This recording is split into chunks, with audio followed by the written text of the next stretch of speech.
Welcome to something new here at SDH. Let us know if you like it. It's the Sunday review, the rest of MLS. Obviously, with what we do with Atlanta United here is the hammer with salty takeaways and such. We kind of decided perhaps maybe we could take a peek at the rest of the league as we lead into Reaction Mondays. And so we're going to have some of the sights and sounds of what happened in matches outside of Mercedes-Benz Stadium.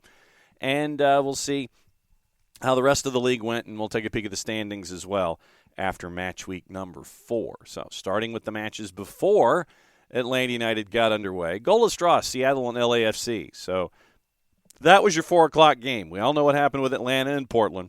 5-1 final with Atlanta. We'll get into that one most of the week here on SDH. Craziness in the other 7:30 starts. Montreal and Philadelphia.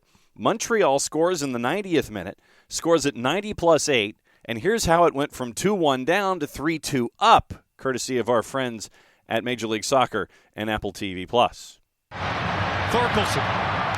to Brogio. Waterman floats it up. On goal! Ball down! Right across the line! That one is! Janoso over! Has tied it up at 2! At the death for Montreal! From this Montreal side on Philadelphia here in these dying moments of the game, and it's a great header. Hits the crossbar, but over. Now, clearly a lot of questions. Even the referees are looking at it. Now they're going to look at it again. It's Wagner down in that corner. Can you believe it? That's it. And I think that's what they didn't get that close enough look at, perhaps, to see Wagner, who was sitting down in that corner of that 18-yard box, keeping that play alive. Ibrahim goes to the air. Nicely done to put it back into the feet of Chouanier. One last chance in the box. Quioto!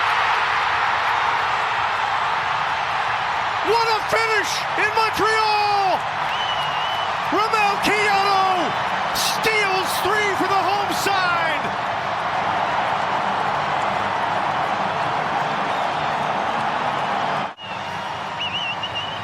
He finds him here in that wide area. He's got time to pick his head up. Floats into that back post, and Quioto with that strength. Get a ball in the area. Veteran, savvy Philadelphia squad, but that is it in Montreal. Comeback complete. So then after the match, Jim Curtin was asked about all of it, and he goes, quote, "The word ish show comes to mind." And he didn't use the word ish. Other quick quotes from our friends at Philadelphia Soccer Now. We made the game harder than it needed to be. Curtin also admitted that the second yellow by Julian was correct. The first one, he didn't even make contact.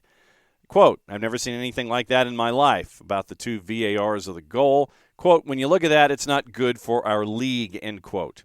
And Philadelphia Soccer Now has Jim Curtin inching ever so close to a fine. I'm thinking he got pretty much fine material, so I would anticipate an envelope coming from the league office, somewhat FedExed and arriving on Jim Curtin's desk, probably late Monday, unless it's some kind of email or correspondence to make it something faster. So Montreal wins at 3-2 at the Big O because of weather conditions. Game was played indoors. New England over Nashville by the score of 1-0. Red Bulls over Columbus by the score of 2-1. Craziness with NYC and DC. NYC got the win at Yankee Stadium by the score of 3-2. You want to mention crazy? How about Charlotte playing the purple team down in Central Florida? First goal of the match, as Charlotte would go on to win 2-1, comes from Enzo Copetti. Here's Jess and Willie P., courtesy of our friends at WFNZ and Major League Soccer. To Westwood, near side for Lindsay. Lindsay plays it down the flank. A one bounce for Mackenzie Gaines. Now Copetti. Enzo with a chip. They score! Enzo Copetti! Once again, the road warrior! And Charlotte FC to the lead in the 27th minute!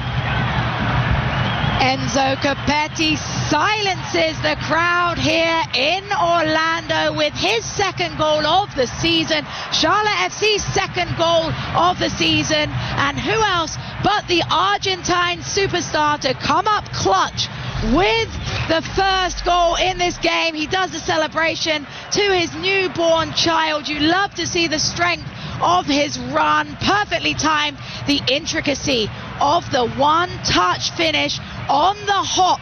He makes it look so easy, but the ball from Jalen Lindsey is sublime. It's a fantastic ball from Jalen Lindsey. What a way to re-enter with his first start since August.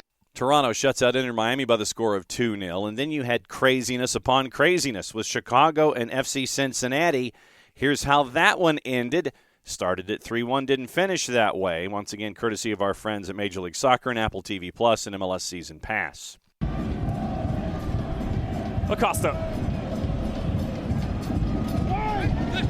Oh, what a ball that is for Sergio Santos.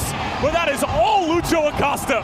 An absolute dime, and FC Cincinnati are right back into the game thanks to the Brazilian. Swinger from Barreal. Moreno! And it's in! It's 3-3! Tyler Terran's on the call there. Dallas, FC Dallas over Sporting Kansas City by the score of 2-1. Copa Tejas went to Houston, and Austin FC loses by the score of 2-0. Goal from the penalty spot and another one from Ache Ache. Houston goes on to win that round of Copa Tejas by the score of 2-0 in Houston. Here's Ben Olsen after the match, courtesy of Houston, their own selves. Well, obviously we're very excited about the 3 points. We talk about rewarding ourselves in that locker room for a lot of hard work over the last couple months.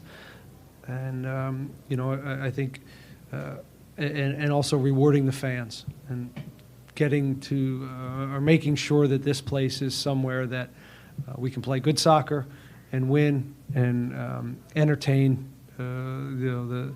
our fans from Houston. So, rewarding them, rewarding ourselves tonight overall. We're very pleased to get that out of the way. Coaches can say whatever they want, but you want to get your first win. And it helps quite a bit.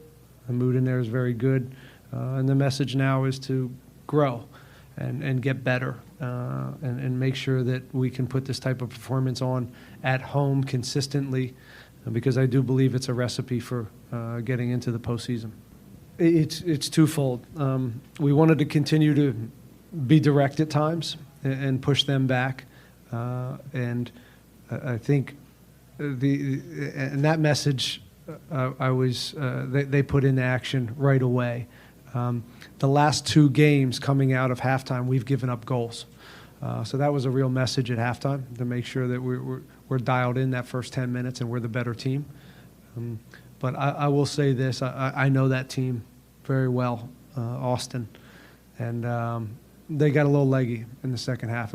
But that's not saying anything about our performance. Our performance was a high level, and at times in the seasons you have to take advantage of teams that are a little heavy-legged. I think that was also part of it. St. Louis continues their run, setting history. Expansion team winning their first 4, winning 3-0 over San Jose. Man of the match from the team perspective went to Roman Berkey, who got the clean sheet. Here's Bradley Carnell after the match, courtesy of our friends at St. Louis City SC. Yeah, first of all, good evening, everyone. Excuse my voice. The stadium's really loud. To try and get messages across, it's totally insane, but that's credit to these fans, right? So, reflecting back on the game now, initially, just very proud of this group. The energy, the excitement, the relentlessness, the ruthlessness of what we're doing, and just the moments of quality, right? So we show against the ball, we show with the ball, executed the game plan in mind, and I thought the boys had the most complete performance as of today's date, So yeah, historical night for the club, historical night for the league. But the boys don't be too phased about this. They're really just taking things in their stride.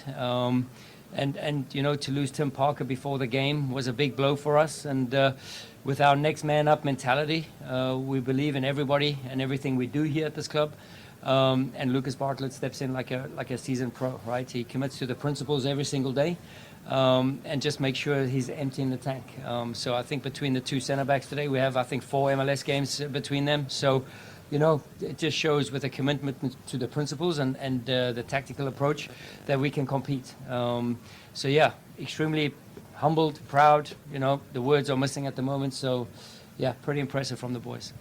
Minnesota over Colorado by the score of 2-1. Then your late game, Los Angeles and Vancouver, was a 1-1 draw. But if you were to ask Los Angeles, goal disallowed because of a handball that was called on Dejan Joveljic in the 77th minute. So it's shared results. Greg Vanny, after the match, went ahead and jumped into the topic. Hey, Greg, would you... Not a handball. Oh, sorry. I thought you were going to ask. That was one of my questions. But overall tonight, frustrating night? Or how would you see it? Frustrating night. Yeah, frustrating night.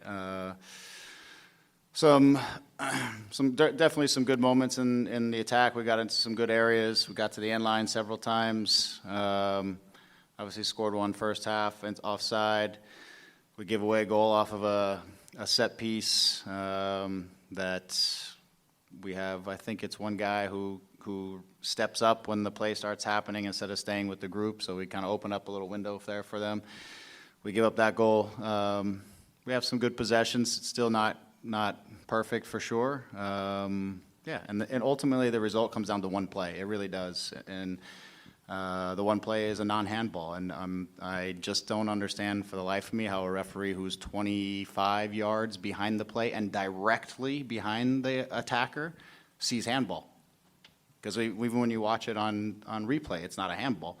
And you have all the angles in the world, potentially, and VAR. Let them make the call if it's a handball. You're guessing from 25 yards behind.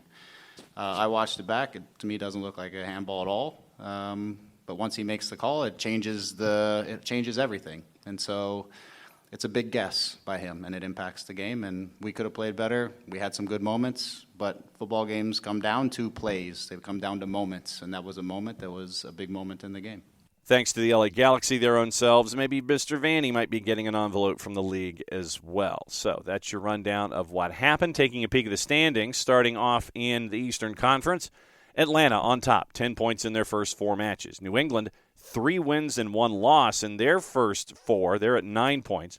FC Cincinnati's at 8. Nashville and New York City, both at 2-1-1. They're at 7 points. Philadelphia, Inter Miami at 6. Toronto FC, and the Purple Team, and New York Red Bulls. They're all at 5 points. Red Bulls are the ones right now below the playoff bar. They are in 10th. DC, after their first 4 matches, they have 4 points, as does Columbus Crew. 3 points for Montreal and Charlotte, and Chicago, with 2 draws, has 2 points in the Eastern Conference. Western Conference, perfect so far. St. Louis, after their first 4, they've got 12 points. A lot of folks at 7. LAFC, Seattle FC, Dallas, and Minnesota United. 6 points, Austin and San Jose. 3 points, RSL and Houston above the playoff line. Portland currently below it at 3 points. Vancouver, LA, Kansas City at 2. Colorado, they only have the 1 point in their first 4 matches, and that is where they are 14th in the Western Conference. So that's your quick rundown. That's your Sunday review. Hopefully you've enjoyed it. Once again, Monday on SDH, we will look back at the 5-1 Atlanta United thrashing of Portland Timbers. We'll get into that one full as we go all week long, and we'll get you ready for the trip to Columbus as well. We've got a lot of stuff going on during the week. We've got the high school games coming up on Tuesday. It is Holy Innocents at Clarkston. That is at DeKalb Memorial Stadium, or Halford, whichever one you're used to hearing it. That is on Tuesday afternoon starting at 5:30. The boys go first, and then the girls with the action in DeKalb County. Obviously, we'll have Prem and Proper and all of our USL Championship and USL League One programming as we go during the week. So enjoy your Sunday, everybody. That's your Sunday review. The rest of MLS, played safe. For Jason, Jarrett, and Nick, I'm just John. Enjoy what's going on currently in Major League Soccer.